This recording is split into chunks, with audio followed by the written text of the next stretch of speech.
200엔을 현재 시간이 이제 8시 53분인데 이 동네는 가게를 한 10시쯤 열어봐요. 그래서 다 문 연 데가 별로 없네. 오키나와 이틀 차고요. 하와이를 찾고 약간 해안 도로 쪽으로 해서 이 북쪽으로 좀 올라가 보려고 해요. 지금 햇살이 좀 덥기는 한데 바람막이 자쿠를 여니까 시원하고 이쪽이 이제 국제거리인데요. 국제거리 어제 밤에 와봤는데 9시쯤 와서 그런가 그렇게 활기차다고 느끼지를 못했어요. 그늘에 잠깐 정차를 해서 앞으로 날아가기 때문에 이거 머리에다가 쓰려고 그랬는데 이거 좀 아깝긴 한데 이렇게 해가지고 이렇게 지금 오키나와 날씨는 아주 최상입니다. 구름 한 점이 없네요. 이거 우회전 신호가 있잖아. 앞에까지 나가도 되는 거지 이거. 방금 같은 경우에 이제 우회전 신호가 있는데 제일 앞에 있는 사람은 파란불일 때는 자유롭게 행동할 수 있으니까 그 앞에 있는 라인까지 기어 나가라. 이쪽이 약간 해안도로 같은 느낌이 나가지고 가는 길을 선택했거든요. 58번 국도라는 길이 있는데 북부로 이어지는, 지금 또 빨리 달리고 싶어도 저의 고프로가 떨어지지는 않을까 불안감. 그리고 오키나와에 도착해서 제일 처음 먹은 음식은 뭐냐, 오키나와의 바다가 보이는데 보이시나요? 라멘입니다. 호텔 근처에 포차거리가 있는데 그 포차거리에 라멘집이 하나 있어서 가서 먹었어요. 좋아하는 맛은 아니었고요, 진한 맛이긴 했는데 검색해보니까 여기 국제거리, 오키나와 국제거리에 이치란이라는 데가 있더라고요. 오사카 갔을 때도 이치란을 안 먹었고, 여행 갔다 오신 분들이 사다 준 인스턴트 라멘 같은 거, 그거는 이제 몇 번 먹었거든요. 한번 먹어봐야겠다. 한국 사람들이 이게 뭐 환장하는 맛이 뭘까. 제가 먹었을 때는 뭔가 환장할 만한 그런 맛은 아니었어요. 저는 오히려 한국에서 한국 스타일로 이렇게 해주는 것들이 맛있었던 것 같습니다. 하여튼 어저께는 연달아 2그릇을 먹었습니다. 생각보다는 둘 다 만족스럽지는 못했다. 그리고 편의점에서 7,000~8,000원어치 정도 구입을 한 것 같아요. 그냥 과자하고 음료수하고 과자 같은 것들도 특별히 뭐가 엄청 대단히 맛있다거나 그런 거 같잖아요. 그러니까 뭔가 겉에는 요란하고 화려한데 양도 그렇고 맛도 그렇고 대박이다, 뭐 꼭 사가세요 하는 뭐 그런 것들은 제가 봤을 때 너무 과장된 것 같아요. 제가 설정한 목적지에 다 왔습니다. 우측의 반대편에 쇼핑몰이 하나 있는데 그 쇼핑몰을 설정을 했거든요.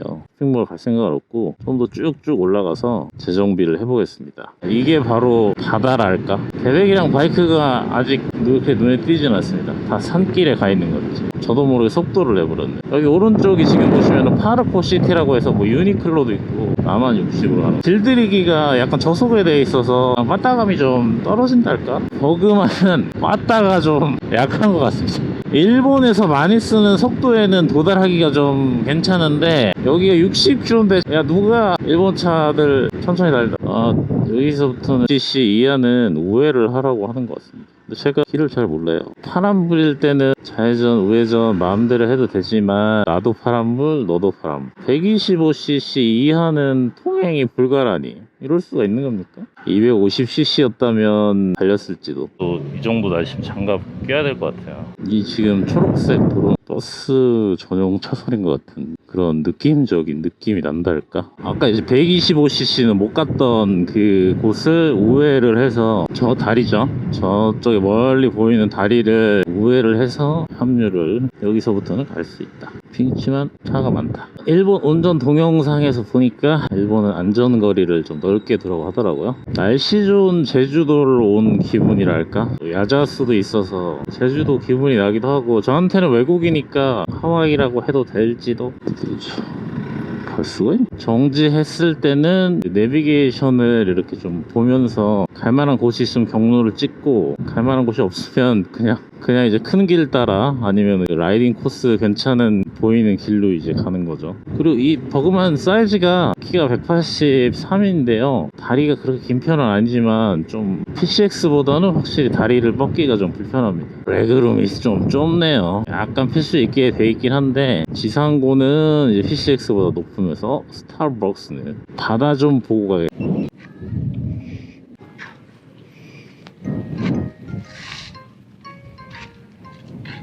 이제 가는 길에 들려본 이제 해수욕장인데요. 해수욕장은 영업이 끝나서 그런지 뭐 별거 없고 되게 한적하니 재충전의 시간도 가질 겸 해수욕 잠깐 보고 다시 출발을 하려고 하는데, 아메리칸 빌리지라고 거기를 지금 한번 가볼 바로 그냥 5분 거리거든요. 여기가 10시에 오는데 지금 또 걔가 마침 또 9시 55분입니다. 이 시간이 출근 시간인 거죠. 아메리칸 빌리지라. 근데 이거 너무 짧아. 지금 이제 아메리칸 빌리지에서 먹었습니다. 뭐를? 포케함이라는 데서 라이스를 먹었습니다. 약 1시간 정도 거리인 만자모로 한번 가보겠습니다. 오키나와 필수 코스 중에 하나인, 갑자기 구름이 좀 끼네요. 만자모까지 가는데 문제 없었으면 좋겠습니다. 근데 뭐랄까, 그 제가 생각했던 것보다는 그 외국인 비중이 조금 적네요. 뭘 보고 있는 걸까요? 그런 느낌은 전혀 없네요. 외국인들이 뭐 바글바글 해가지고. 한국 사람이 또 그렇게 많은 것도 아니에요. 제가 너무 일찍 나가서 그런가요? 11시 반인데. 그 이유는 아무래도 오늘이 평일이기 때문이죠. 이제 하위 차선에서 달리니까 우회전 하는 차들이라 흐름이 살짝 끊기기는 해요. 근데 이거 CBS가 브레이크가 너무 잘 듣는데, 너무 잘 들으니까 살짝 불안하달까? 그리고 이제 신기한 게, 여기는 이제 조그마 이 경차들이 디젤, 그냥 가솔린이겠죠? 근데 이제 아이들링 스탑 기능들이 다 달려있네. 바람이 너무 오지. 그동안 바람을 안 맞다가 여기 와서 갑자기 바람을 맞으니까 작고를 지금 올리고 싶다는 생각이 들었습니다. 한손 운전 위험하긴 한데, 이따 걸려요. KFC, 맥도날드랑 KFC 눈에 띌 만큼 있네요. 섬이 꽤 큽니다. 제주도의 3분의 2 정도 크기라고 하는데, 지금 잠바를, 이거 짭잠바를 입었는데 이 잠바가 그냥 말 그대로 바람을 다 막아주기는 해요. 그러니까 겨울이나 가을에 딱 좋은 잠바인데 안에 공기가 이제 밖으로 나가질 않아서 라이딩용으로는 사실 좀 별로입니다. KFC를 지나갔더니 패밀리마트가 있고, 패밀리마트를 지났더니 또 날드가 있고, 디젤 트럭의 매연이 장난이 아닙니다. 추월을 해서 가야겠죠. 좋구만. 이렇게 야제수가 딱 이렇게 있으니까 한국이 아닌 기분도 들고, 한국이 아닌 기분이 아니고 진짜 한국이 아니잖아. 외국에서 이렇게 내 마음대로 운전하는, 탈 것을 탄다는 게 그 기분이 정말 특별한. 대중교통 같은 경우에는 운전을 해주시는 분이 있으니까 정해진 루트대로만 다니고, 건 좀 답답한데, 내가 자유롭게 운전한다 그럼 렌트카를, 자동차를 몰 수도 있잖아. 하지만 자동차는 시야가 좀 좋습니다. 풀페이스보다는 풀젯이라고 하는 게, 풀젯은 이제 안전성이 좀 더 떨어지는 대신에 시야각이 정말 넓습니다. 관광 렌즈처럼 시야각도 굉장히 넓으면서 이런 바람을 맞아도 전혀 힘들지가 않거든요. 저가형 헬멧을 쓰면 이 바람 때문에 시끄럽기도 하고 즐기기가 힘들어요. 근데 지금 바람이 많이 불고 있음에도, 이제 여기 옆에 잎사귀 막 흔들리는 거 보이시죠? 옆에 차가 지나가는 큰 소리가 들림에도 좋은 헬멧을 썼기 때문에 풍절음이 덜하고 바람 소리가 덜하고 제 시야가 탁 트인 느낌이죠. 이 경치를 제 눈안에 고스란히 담을 수 있는 거예요. 동남아 같은 데 갔을 때 내 헬멧이 아니고 빌린 헬멧을 썼을 때는, 이게 헬멧으로는 선글라스를 끼고 타잖아요. 그게 또 반감되는데, 항상 애용하는 헬멧을 딱 쓰고 이렇게 오니까 또 그 맛이 남다릅니다. 또 물론 이제 에어팟이라든지 블루투스 이어폰으로 내비를 듣는 분들도 있지만, 저 같은 경우는 헬멧에 이제 블루투스 헤드셋이 따로 또 오토바이용이 달려 있어서 그거대로 괜찮고, 지금 요것도 뭐 라디오도 나오는데 제가 이제 내비게이션에 좀 집중하려고 라디오는 껐어요. 노래 같은 거는 아직 안 듣고 있거든요. 노래 틀어야 되는 거 아닌가 싶어요. BMW나 벤츠 같은 외국 자동차가 많이 없습니다. 한국은 벤츠 투성인데 일본은 벤츠 투성이는 아니에요. 멀리 바다가 보이네요. 사람의 마음이 탁 트이는 기분입니다. 한국에서보다 지금 오키나와에 와서 오토바이를 많이 타고 있는 것 같아요. 저 원래 또 춥다고 타고 귀찮아서 안 타고 그랬거든요. 이렇게 안 나가냐고. 제가 이걸 풀스로틀을 좀 해보니까 느낀 게, 길이 좀 개떡같이 들어서 그런가 고속발이 좀 너무 느립니다. 100km 치려면 진짜 어제 밤에 만난 것 같은 내리막 가야겠는데요. 비봉 바란도로 달리는 것 같은 기분이랄까. 확실히 외곽으로 와서 그런가 평속이 한 70km 올라갔습니다. 최대한 따라붙겠고, 이게 힘이, 출력이 좀 약하긴 하네. 125cc도 원래 좀 약간 쥐어짠 출력이라는 게 있거든요. 근데 이건 약간 쥐어짜는 출력이 좀 없고 그냥 양반처럼 달리는 오토바이네. 내리막이라서 지금 70km 포르쉐 같습니다. 여긴 차 중에 가장 비싼 차가 아닐까. 우리 동네에서 흔하게 보는 포르쉐를, 앞에 있는 버스가 관광버스인데 완전으로 가는 버스 아닐까. 진짜 부드럽긴 부드럽네요. 부드러운데 안 나가는 부드러움. 한 60km까지는 잘 붙는데 여기서 좌회전이라고요? 대중적인 길을 안 알려주는 거야 너. 아까 그 버스 따라가면 되는 거 아니야? 사람이 하나도 없어. 살짝 우회전은 뭐냐고.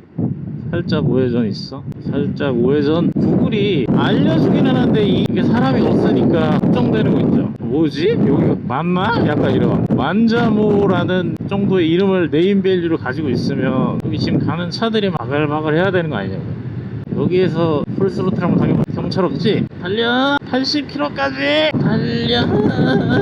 PCXS만 이제 벌써 90, 100 붙었을 만한 시간인데 이게 렌트용이기 때문에 물론 이제 지금 적산이 5,000km 정도 됐지만 생각보다 고속발이 좀 안 나오네요.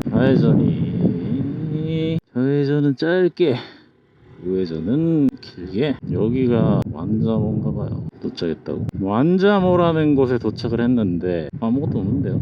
여기 그냥 주차장이 많자면 여기다가 차를 대라 뭐 그런 얘기군요. 말도 없어서 여기가 아니고 저기군요. 근데 오히려 라이딩 코스로는 여기가 주차장 들어가는 길이 좋을지도. 뭐 안 좋아. 관광지니까 누가 훔쳐갈 일은 없겠지? 더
バカかお前は。すみません。